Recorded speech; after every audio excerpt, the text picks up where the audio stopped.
Bonjour à tous, aujourd'hui on se retrouve pour une nouvelle critique. Bon, vous l'avez vu, on n'est pas là. Enfin, si on est là, mais pas visuellement. On est là, mais par la pensée. Voilà. Par la vous voix. fait des bisous à distance et de loin, quoi. Voilà, vous l'avez compris, période de confinement, période compliquée, on est tous à la maison, mais on a quand même décidé de faire des critiques à distance par le format audio, tout simplement. Et du coup, on commence aujourd'hui avec la première critique, qui sera la critique de la plateforme film Netflix. C'est parti. Et avant de commencer, n'oubliez pas de vous abonner, parce que voilà, on n'est peut-être pas là, mais le bouton abonner, lui, il a pas bougé, hein, donc n'hésitez pas. Du coup, aujourd'hui, on parle de la plateforme. La plateforme, c'est un film à concept, comme on les aime sur cette chaîne.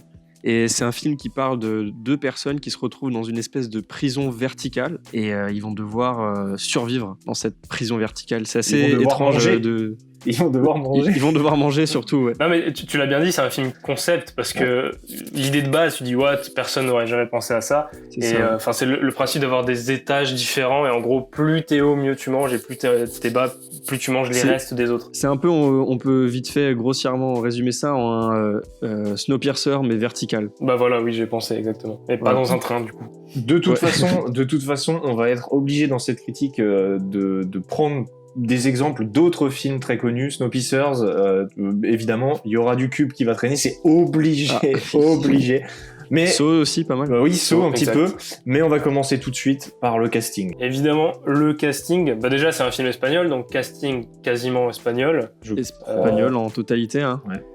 On a dans le rôle principal Yvan Massaguet, Zorion Eguilor et Antonia San Juan, voilà, qui jouent les... Je suis pas sûr qu'ils les connaissent tous, mais... Ouais. Non, mais... À mon avis, vous connaissez les VF par contre, parce que nous, on a décidé de le regarder en VF, voilà, et les VF étaient plutôt bonnes, franchement, elles étaient plutôt bonnes. L'acteur principal, c'est la VF de James McAvoy, de Tom Hiddleston, donc plutôt connu. Au niveau du jeu des acteurs, comme dit, vu que c'est pas des acteurs que moi je connaissais personnellement, je trouvais que leur jeu était plutôt cool, et tu vois, genre... J'avais pas ce côté ils jouent mal. J'ai vraiment bien aimé leur jeu et tu sens par exemple l'acteur principal qu'il a un côté au début, il a une évolution. Le personnage a une évolution du début à la fin et c'est plutôt bien joué. Donc l'évolution est cool. Tu sens que c'est un des rares personnages qui est dans ce contexte-là avec un caractère assez optimiste parce que tous les autres ont l'air vachement ils acceptent vite leur sort. Lui il est en mode c'est bizarre. Enfin il essaie de comprendre alors que bon, déjà, c'est peut-être parce qu'il arrive de base. On le suit vraiment depuis son arrivée dans la fosse, comme ils disent. Et je trouvais ça intéressant qu'on se concentre sur un personnage comme ça plutôt que sur un personnage un peu pessimiste parce que ça fait penser un peu c'est Adam, c'est ça, dans Saw Oui, c'est ça, ouais. Il m'a fait un peu penser à Adam, un peu. Tu sais, le mec perso de tout gentil qui a rien à faire là, tu vois. Tu parlais de Saw il y a quelques instants. Je pense qu'avant de parler de tout ce qui est réel, déjà le réalisateur de ce film s'appelle, mesdames et messieurs... C'est Galder Gazzolera Urrieta. Voilà, très connu. Je connaissais pas du tout. Mais avant de passer à la réalisation de ce film, il faut qu'on évoque quelques films avant. Tu parlais de Saw, tu parlais de Snowpiercer, on parlait encore de Cube. Il y a des refs à ces films en fait. Dans ce film-là, il y a beaucoup de références. Et en fait, tout ça pourquoi ? Parce que déjà, c'est un concept. À chaque fois, ces films sont des concepts différents. Moi, par exemple, là, de base, j'en ai noté 2 pour Cube. Donc Cube 1997 réalisé par le fameux Vincenzo Natali, voilà, que j'aime bien le dire. Alors c'est un film que j'ai découvert il y a pas longtemps, ça vous le savez, et ça m'a marqué parce que là dans le film, ce qui est fou, c'est qu'on a cette séquence d'intro où on va avoir le personnage qui se réveille dans la pièce là, et il va y avoir un plan sur son iris dans l'œil. Je sais pas si vous vous souvenez. Oui, je me souviens. Voilà. Au tout début. Voilà, c'est pareil que dans Cube. Et en gros, Cube commence sur ce plan-là. Le premier plan de Cube, c'est un plan dans l'œil qui dézoome. Et du coup, j'ai vu ça, j'ai fait, mais non, sérieux, le film commence, référence à Cube direct, quoi. Bim, ça pose les bases. Déjà, le film reprend pas mal des concepts d'autres films à concept comme ça, qui ont déjà été utilisés, comme on disait, Saw et tout ça. Et je pense qu'il a pas voulu s'en cacher, c'est pour ça qu'il s'est dit, hop, on va faire une petite référence, parce que c'est les films qui ont un peu fait que aujourd'hui la plateforme existe. Mais c'est justement, j'ai trouvé ça très bien. Enfin, moi, personnellement, j'ai kiffé ça. Et j'ai trouvé que c'était un bel hommage. Il y en a un deuxième qui est un peu vraiment plus caché, outre le fait qu'ils sont tous dans des pièces et que c'est comme des cubes, mais c'est plutôt des rectangles. Il y a un autre hommage, c'est le personnage, le principal en fait, qui à un moment donné, vous vous souvenez certainement, il va devenir un peu taré, il va devenir fou, il va se mettre dans un coin et en fait avec ses doigts, il va se tapoter les doigts. Il va se tapoter les doigts plusieurs fois et ça en fait, c'est un peu le gimmick d'un des persos principaux de Cube, premier du nom, et c'est un truc qui est revenu dans Cube 2 et Cube 3, qui étaient des vrais bouses. Et du coup, bref, c'est encore une fois une ref qui était un peu dissimulée, et j'ai trouvé ça beau, parce que, encore une fois, ça sert le propos, le mec devient taré, et c'est un peu au même moment que dans Cube original. Donc vraiment, j'ai trouvé ça cool. Voilà. Après, tu parlais de Saw, par exemple, c'était quoi le truc que t'avais dit? C'était avec le cochon, la tête du cochon, du coup, qui fait penser au masque de Jigsaw, mais aussi dans la première partie, à chaque fois, quand ils se réveillent et qu'ils voient à quel niveau ils sont, il y a cette phase où ils sont en mode on fait connaissance, on discute, on parle d'où on vient et pourquoi on est là. Et ça revenait dans tous les sauts parce que c'est vraiment le début quand ils se rencontrent. Et sinon, j'ai noté une autre ref, enfin pour le coup, je sais pas si c'est une ref, c'est un hommage. Il y a un plan qui m'a fait penser à Full Metal Jacket, voilà.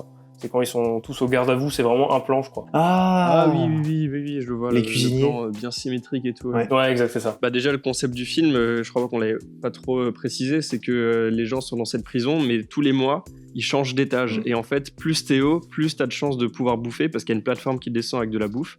Et ceux qui sont en bas, du coup, ils bouffent pas. Et, du coup, c'est un peu comme Snowpiercer, mais c'est plus du hasard, en fait.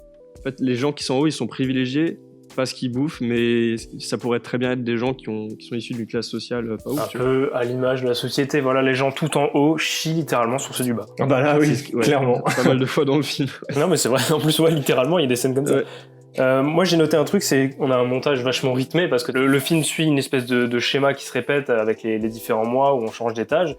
Et en plus, on est rythmé avec la musique, parce qu'il y a des plans qui sont vraiment très calés sur les percussions, sur les moments de rythme de la musique. Avec cette musique notamment qui est super artificielle, je sais pas comment dire, on dirait que quelqu'un tape sur des tuyaux, vraiment presque des bruitages plus que de la musique. Je trouve qu'il y a un thème marquant et en fait c'est vrai que bien sûr c'est vrai. Pas un thème joli, tu vois, genre c'est un thème qui te dérange un petit peu. Et le thème est vraiment cool et il reste en tête, hein. Franchement. Ouais, exact. Et même parfois il y a des petits moments de cordes frottées qui rappelaient un petit peu le Joker. Vraiment, c'est des moments très, très légers, surtout dans les moments où ils font des trucs un peu limites. Voilà. J'ai grave kiffé le production design. Ça, je le trouvais grave intéressant parce que tu sens que le film n'a pas eu énormément de budget parce qu'il n'en avait pas vraiment besoin. À mon avis, ils ont juste reconstruit une seule pièce en béton comme ça. Et le reste, je pense qu'il y a de la frustation et tout ça. Alors moi, justement, je me posais vraiment la question de combien de pièces ils ont reconstruit. Je sais que... c'était quoi? Je crois que dans Cube ils en ont fait qu'un ou deux, je sais plus exactement le nombre de cubes qu'ils ont construit, mais là je me pose la question de est-ce qu'ils en ont fait un, deux, parce qu'il y a un plan à un moment donné, après je te laisserai parler premier, il y a un plan où il passe d'un cube à l'autre en vertical via un ascenseur et je sais pas si du coup il passe d'un truc à l'autre, je sais pas. À mon avis ils ont dû faire en fonction des trucs, mais je pense que tu sais il y a des plans où ils regardent vers le bas et là à mon avis ils ont juste reconstruit la toute petite partie avec le trou et ils ont dû mettre un fond vert et après pour filmer d'au-dessus, ils ont pris une caméra, ils ont mis au-dessus du studio, à mon avis, ou un truc comme ça. C'est possible. En tout cas, ce qui est sûr, c'est qu'il y a pas mal de plans où quand ils regardent, comme t'as dit, dans le trou, il y a, tu sais, genre cet effet de perspective où tu vois très très loin, tu vois vraiment en boucle et en boucle. Là, bien sûr, c'est du fond vert. Mais je me demandais, parce que parfois, il y a juste le cube d'en dessous, le cube d'au-dessus, tu vois. Et je me disais, à la limite... Par contre, ils ont fait quelque chose d'intéressant au niveau de la réal là-dessus. C'est que le sol, si tu regardes le trou du cube, il est pas fin, il est épais. Ce qui veut dire que quand ils filment avec la caméra, ils peuvent parfois filmer et tu ne vois pas le trou, en fait. Tu sais, tu vois juste les bords. Et ça, c'était plutôt stratégiquement, c'est pas con. À mon avis, ils ont peut-être fait comme on avait parlé pour Vivarium, c'est-à-dire tu construis la pièce principale et peut-être les deux en haut et en bas pour faire terre à corps. Moi, je pense que honnêtement, si j'avais été eux, après je sais pas le budget, j'aurais fait ce que t'as dit Flo, mais j'en aurais construit que deux. C'est-à-dire que j'en aurais construit deux, et quand tu dois filmer vers le haut, eh ben tu vas filmer dans la pièce du bas, et quand tu dois filmer vers le bas, tu vas filmer dans la pièce du haut. Je pense que c'est ce qu'ils ont fait à mon avis. C'est possible. Là, sur la page IMDb, je cherche le budget, il n'est pas mentionné, par contre, il y a une note référence, il y a écrit forcément cube de 97. Voilà. C'est évidemment. Beau. Et du coup, c'est bien confirmé. On me confirme dans l'oreillette que c'est confirmé. Ok, on peut passer du coup au scénario et parler de ce concept d'histoire qui est vachement particulier. C'est vrai. Moi, il y a un truc qui m'a sauté aux yeux, c'est que c'est vachement rythmé. Je l'ai dit tout à l'heure avec la musique, mais là, il n'y a vraiment pas deux scènes qui se suivent où ça dure plus de 5 minutes. Je veux dire, on nous présente un truc, il se passe un truc, ça va tout de suite à la suite. Il y a très peu de scènes qui s'étirent en longueur. Ouais, c'est vrai. C'est pas faux. Moi, je dirais que tout ce qui est présenté dans le film a un peu son importance. Il n'y a pas de truc qui est laissé pour détail, rien. Un détail très con dans le scénario, c'est qu'en fait, chaque personne qui sont dans cette fosse a le droit d'emmener un objet dont il désire en fait. Un objet qu'il veut, quelque chose. Et par exemple, je sais qu'il y a une scène qui vraiment m'a un peu marqué, c'est quand le vieux présente son couteau Ah oui, son fameux samouraï. Oui, son samouraï plus. Et en fait, il explique pendant 2 minutes le fait qu'il regardait un téléachat à la télé. Et je voyais pas trop où il voulait en venir au début. Tu sais, j'étais en mode, je vois pas ce que tu veux dire. Et j'ai trouvé ça cool, la manière dont il l'explique. Et à la fin, tu vois, boum, il l'a avec lui. Et tu te dis, oula, s'il a un couteau, c'est pas pour rien, tu vois. Et aussi, moi, le film, dans son histoire, ça fait penser à Cube, on l'a dit tout à l'heure, mais je veux dire, un film avec des paliers, je veux dire, où tu dois passer des niveaux. Et chaque étage, c'est un peu un nouveau niveau où tu dois affronter soit ton voisin de cellule qui est un psychopathe ou pas, essayer de monter ou de descendre. On parlait de la religion aussi entre nous avant, et c'est vrai qu'il y a un rapport assez fort à la religion dans le film. Tout est un peu une métaphore de la religion si on regarde. On a quand même en fait, il y a quand même de la bouffe qui descend vers les gens. Tu vois, genre, il y a même du vin qui est soulevé plusieurs fois, et plusieurs fois des gens qui parlent de religion, qui parlent de Dieu. Et on a ce côté un peu, je le trouve, dans le personnage principal, du Messie, Jésus, un peu physiquement à la fin. Ils le disent, hein. Physiquement, ouais, je le rappelle, ouais. Ils le disent, et même le moment où le mec apporte apporte la bouffe aux gens, c'est littéralement l'image en fait qu'on veut représenter, je pense. Ah oui, ouais, c'est sûr. Et franchement, physiquement, à la fin, on dirait Jésus, hein, de ce qu'on nous a dressé comme truc physique, on dirait Jésus, il a la barbe et tout, voilà. Moi, si j'ai un reproche à faire au niveau de l'histoire, c'est que les persos, ils subissent vachement, sauf jusqu'à la dernière demi-heure où là, ils disent, ok, on va commencer à faire quelque chose. Parce que avant ça, on nous met d'un étage à l'autre, il se passe pas grand-chose quand tu regardes. C'est vrai, mais c'est comme ça. Malheureusement, avec tous ces films à concept, ils sont obligés de faire en sorte que l'histoire puisse avancer et puisse durer sur 1h30. Oui, c'est pas faux. Ça, c'est à chaque fois comme ça. Ils vont pas prendre de décision dès le début, en fait. C'est ça le truc. Ils vont attendre un certain temps. Et je suis d'accord avec toi. Il y a un point aussi qui rejoint ça. Il y a un point que j'ai trouvé un peu chelou, c'est c'est qu'ils aient un peu expliqué ce que les gens foutent ici. C'est vrai que ça change de d'habitude. Dans ce film à concept, parfois, tu retrouves des gens, t'as pas de vision extérieure. Et j'aime bien ce côté en fait, tu ne sais pas comment ils sont arrivés là, tu vois. Et là, du coup, c'est hyper immersif en fait. Oui. T'es comme eux, tu sais rien de plus qu'eux. Le truc, c'est que là, on sait quand même que le personnage principal, il est venu volontairement dedans. Et le problème, c'est qu'on nous donne une petite info il veut quoi, un contrat homologué, ou je sais pas ce qu'il veut. Ouais, il veut un certificat.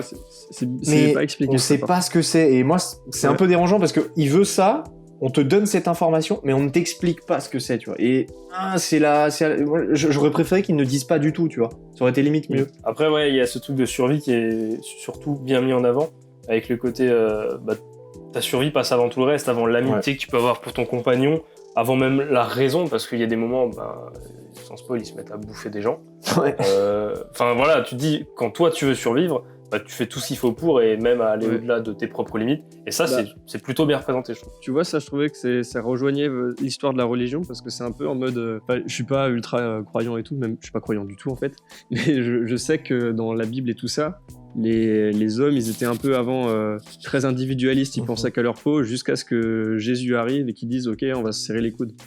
C'est pas faux. C'est possible, ça rejoint le message, c'est pas faux. Mais du coup, parlons-en du message. Il y a un espèce de phénomène de message dans ce film. Il faut envoyer un message en haut, en fait, vers le ciel, entre guillemets, c'est limite ça. Et donc, on dira pas ce que c'est, on dira pas ce qui se passe, mais arrivé vers la fin du film, c'est vrai que du coup, j'étais un peu perdu parce qu'on nous présente plusieurs messages différents. Et moi, la fin du film, il y a quand même un message qui est montré. Oui, c'est assez flou. C'est flou en fait. Moi, je trouve ça flou. Et je me suis posé la question parce qu'à un moment, en fait, à la fin, on nous dit ok, ça va être ça. Puis après, on nous dit non, ça va être autre chose. J'ai pas compris. Et après, on nous dit finalement, en fait, c'est pas ça et c'est finalement ça. Et enfin voilà, c'est assez bizarre. C'est assez flou. Et je pense que ça rejoint ce qu'on disait déjà pour Vivarium, c'est quand t'as un film concept comme ça, à partir du moment où tu vas trop loin dans l'explication, tu prends le risque de perdre les gens. Parce que eux l'imaginaient vraiment autrement. Et ce genre de concept, c'est tellement vague que chacun se fait sa propre sauce. C'est-à-dire, si tu commences à dire c'est comme ça ou c'est comme ça, les gens vont dire non, moi j'avais vu l'autre. Donc c'est plutôt bien d'avoir fait comme ça, même si je suis d'accord, c'est ultra frustrant. Moi là, il y a un truc que j'ai été frustré. C'est la fin du film, je l'ai pas vu venir en fait. J'ai pas compris. Au moment du générique, j'étais en mode quoi? Genre pour moi, je pensais qu'il y allait encore au moins avoir une scène, quelque chose. Et j'ai trouvé le film qui s'arrêtait pas au bon moment. Personnellement, j'aurais peut-être coupé soit avant, soit après, mais là il coupe pendant une action en fait. Et C'est vrai que ça manque d'une conclusion, oui, un peu. parce que du coup, voilà, pour ceux qui ont vu le film, vous comprenez qu'il y a quelque chose qui se passe à la fin et bah, c'est forcément pas expliqué, donc c'est voulu qu'il l'explique pas. Mais malheureusement, il y aurait peut-être même pas fallu donner le début d'explication avant, tu vois. Simplement, je sais pas, je l'aurais pas fait comme ça. Voilà. Bon, en conclusion, du coup, ce film, moi personnellement, c'était plutôt une bonne découverte. J'ai bien kiffé. C'est un très très bon moment. Comme dit, on retrouve beaucoup de codes qui ont été élaborés dans plein de films qu'on a vus et dans les films à concept. Tu le disais très bien, Maxime, avant. On a vu très récemment Vivarium, par exemple. La critique est en fiche. On a vu des films comme ça de concept et c'est toujours très cool parce que quand tu te plonges dedans, t'essayes de comprendre le concept avec les gens et tu découvres des choses. Donc, moi, vraiment, je conseille ces films aux gens. Et pour ceux qui veulent vraiment découvrir un peu l'origine de tout ça, certaines choses qui ont créé tout ça, je conseille Cube de 1997. Évidemment. Juste revenir au film La Plateforme, qui, on l'a pas précisé, est disponible sur Netflix. Mais oui, donc il n'y a pas de souci de « Ah, mais les ciné sont fermés », voyez-le à la maison, vraiment, c'est super cool. Ça dure 1h30. Bah, évidemment, on a oublié de le préciser, mais au vu des circonstances, on va pas pouvoir continuer les vidéos en face cam comme ça, comme à l'époque. C'est l'époque révolue, du coup on va continuer ce format audio jusqu'à la fin du confinement. Et vous inquiétez pas, on a pas mal de choses à débriefer parce qu'il y a des trucs sur YouTube, des trucs sur Netflix. Des séries, des web-séries, des films qui sortiront sur les plateformes de streaming et on va en parler. Je précise qu'on va vous mettre dans la description plusieurs liens où vous pouvez nous retrouver. Je sais qu'il y a un SoundCloud aussi qui se crée normalement, où on peut retrouver certaines critiques en audio comme ça. Mais celle-ci. Oui, celle-ci par exemple. Mais rassurez-vous, il y a une chose qui continuera à venir. Il y a quand même des vidéos type physique qui sortiront. Je le précise, mais il y a la vidéo des 2000 abonnés qui va pas tarder à sortir. Il y a des courts-métrages qui vont pas tarder à sortir aussi. Donc, restez là, abonnez-vous parce que les vidéos type physique comme on aime, elles sont quand même là et il y en a quand même quelques-unes qui vont sortir. Bon, bah du coup, voilà, c'est tout pour cette petite critique audio. La première, ce sera sûrement pas la dernière. Il y en a forcément d'autres qui vont arriver par la suite. Abonnez-vous. Nous, on se retrouve bientôt pour de nouvelles aventures. Ciao!